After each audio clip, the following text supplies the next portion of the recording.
li nga xam ne que moo di la bonne gouvernance dina waxtaani aussi si li nga xam ne que moo di justement wàññi njëgu dund bi audit yi nga xam ni itam lancé woon na ko et tant d'autres moom ki nga xam ne que moo di le président Bassirou Diomaye Diakhar Faye alors enfin perspective ak programme yi nga xam ni itam peut-être teg na ko waaye itam ak projet Pastef du ñàkk itam dañ ko daal di war a mën a xaaral ni ki li nga xam ne que moo di sa samedi mu nekk une confrontation wala kon sax un face à face avec les journalistes den daal di tànn quelques organes exactement wala kon peut-être neen yóbbu ñëpp rek Arfan vu que ni bi passe juróon na coow Macky ñum tànn doon xam naa ni tey moom den laal jëpp wala kon tey ñu am kese peut-être si la RTS vous aurez en direct et en intégralité sur les antennes de Sénégal 5 TV l'intégralité justement de cette sortie bu ki nga xam ne que moo di le président Bassirou Diomaye Diakhar Faye alors Arfan ñu daal di sànq yaa ngi ko doon brossé ñëw wax si li nga xam ne que moo di ñu ne Sonko lâché par les ministres pacifiens et les alliés alors ñoom dañoo def benn constat mooy direct news que ni si jamono ji opposition bi sonal na lool Ousmane Sonko te kenn défendre ko ku si mel ni le ministre Birame Souleye Diop Moustapha Guirassy El Malick Ndiaye Abdourahmane Diouf et Ndeye Khady Diène Gaye se sont inscrits aux abonnés absents dans la bataille maanaam ñoom instant yi dañoo absenté si li nga xam ne que moo di xeex bi nga xam ni itam Ousmane Sonko soobu na ko ak li nga xam ne que moo di cette nouvelle opposition alors mu daal di ñëw aussi si Omar Youm bu Benno Bokk Yaakaar mu ne c'est un excellent orateur aurait pu être la voix de l'opposition au régime contre Amadou Ba alors Bougane Gueye Dany aussi Abdou Mbow Zahra Iyane Thiam et tant d'autres jamono ji may ñu jàmm ki nga xam ne que mu di Ousmane Sonko doom kese bokk na aussi si Thierno Bocoum Mamadou Ibra Kane Yoro Dia jamono ji nag ñoom ñooy les voix beaucoup plus virulentes à l'opposition jamono jooju ñu doon xaar Moustapha Guirassy ñoom Birame Souleye Diop El Malick Ndiaye Abdourahmane Diouf daal di koy défendre mais tey France daal di xëddem mais li ma si jaaxal démb Abdourahmane Diouf def na une sortie force de 2STV défendre bu baax a baax li nga xam ne que moo di projet bi je me demande la question à savoir est-ce que journal bi ba nga ko doon tiré émission boobu la ko rëcc wala. non journal yow xam nga direct news du direct news yow xam nga journal boobu. ñun journalistes yi xam nañu journal boobu peut-être sénégalais yi ñoo xamul journal boobu. mais Ousmane Sonko n'est pas dans une bataille. xeexul ak kenn. déedéet les ministres de Ousmane Sonko dañoo tal leneen Ousmane Sonko dafa am lu mu leen dënk bañ na sax démb ci conseil des ministres lan la leen wax nañ ko jox rapport ci ces 100 jours là ku nekk lan la liggéey mais dañoo tal liggéey. Il y a des urgences. Ousmane Sonko moom ci boppam mën na répondre ces gens là kenn gënu ko pànk. bu fekkee ñoom loolu la ñu soxla Ousmane Sonko n'a pas besoin de quelqu'un d'un orateur wala d'un bouclier politique lañ ko invité il va les répondre politiquement parce que kenn daa ko politique. ñu ne Sonko instant bi il est seul contre. il n'est pas seul Sonko n'est pas seul. dans tous les fronts. déedéet ñoom ñoo bëgg a isoler Sonko ci le groupe mais Sonko n'est pas seul c'est-à-dire que ces détracteurs tey ils ont voulu dañoo bëgg a jaxase la presse. jaxase sénégalais pour ñu jàpp ni que peut-être Sonko a été lâché par ses ministres c'est-à-dire que dañ ko bëgg a isoler ñu monter ko avec ses ministres comme ça Sonko bu liiree tey direct news bu amulee retenu day ne waa d'ailleurs dëgg la sama ministère yi défendre ñu ma déjà monter nañu ko avec ses ministres gis nga ces détracteurs xam nga ñaata la ñuy fay direct news de pour ñu mu def loolu à la tête de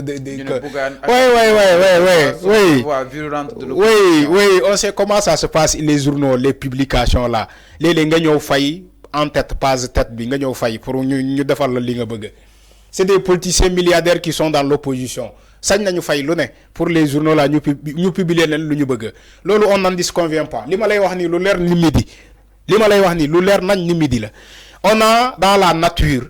Aujourd'hui, on a laissé dans la nature des milliardaires opposants. Donc, il faut que ñoom tamit ñu assumer seen responsabilité ñu nekk ci régime bi. non ma ñëw. ma ne may ma rek. Quand il laisse des milliardaires opposants dans la nature. ñuy taxawaalu dans la nature. mais logo be nga gar ko parce que c'est ça le jeu du yo-yo. Tu tapes fort, l'autre aussi mou reculer, hold un point bien que mou taper fort. C'est comme ça. Les milliardaires opposants qui sont dans la nature là, sañ nañu fay journal bu ne dama ne sañ nañu fay journal parce que on sait comment ça se passe dans les journaux là. Léeg-léeg nga ñëw soxla publicité wala nga ñëw soxla sa visibilité nga ñëw fay benn presse écrite pour ñu defal la en tête première page.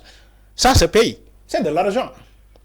Parce que on sait que les journaux là, lu ñuy imprimer ak lu ñuy jaay couvrirul seen dépense mënuñu ko couvrir mënuñu def fay salaire fay électricité fay impôt mënuñu ko parce que fii Sénégal journal jaayul 100 francs lay jar waxuma ñaata mooy jaay fii journal 100 francs pour couvrir ses dépenses. Même le journal le plus populaire au Sénégal, l'Observateur, lu muy jaay mënul couvrir ses dépenses. Sëñ Fallou li ma lay wax ni xam-xam la mënul couvrir ses dépenses. Alors, maintenant, si on a des journaux qui continuent d'imprimer chaque jour, il va falloir se poser la question, ñan ñooy financer ces journaux-là ak ñan ñoo ko moom. C'est ça la réalité au Sénégal. Mais enfin, constat bu mu def. Maintenant, jotuñu def constat. Non, il y a pas un constat. Le gouvernement est à fond, à part peut-être Ousmane Sonko, tout le temps. Les opposants à Ousmane Sonko ont voulu isoler Ousmane Sonko sur le groupe pour ñu mën ko jekko. Comme ça, pour ñu def ko, il va falloir ay journaux yi mel ni Direct News publier loolu ni Ousmane Sonko a été lâché par ses ministres. Comme ça, Ousmane Sonko bu amul retenu, il va attaquer ses ministres. Dañuy ne day jàpp ni que direct journal bi lu mu publier noonu la. Mais Macky doon na ko wax. Oui, c'est comme ça. Macky doon na wax loolu défendez-moi. Mais Macky ak Ousmane Sonko c'est pas la même chose. C'est pas Ousmane Sonko qui est le président de la République, c'est Diomaye. Mais pourquoi ces journaux-là titre et Ousmane Sonko a été lâché par ses ministres? Il faut dire Diomaye a été lâché par ses ministres. Ousmane Sonko est ministre, comme ces ministres-là. Mais il est le chef du gouvernement. Oui, bien sûr, mais il est ministre. Oui, d'accord, mais il est ministre comme ces ministres-là. Ils ont un chef. C'est Diomaye. Macky Sall a été lâché par ses ministres, c'est Macky Sall qui était président de la République. Mais on n'a pas dit Amadouba, le premier ministre, a été lâché par ses ministres. Aujourd'hui, on a un langage qui est véhiculé au Sénégal. Depuis Beni Fallou, il y a un langage qui court au Sénégal. Ousmane Sonko a été lâché par ses ministres. Ousmane Sonko Lumoubegadef, Ousmane Sonko avec les fiscs, Ousmane Sonko avec les impôts, Ousmane Sonko avec le déguerpissement, Ousmane Sonko avec l'inondation. On ne parle pas de Diomaye avec des... Mais c'est Ousmane Sonko. Donc, les secondes, mais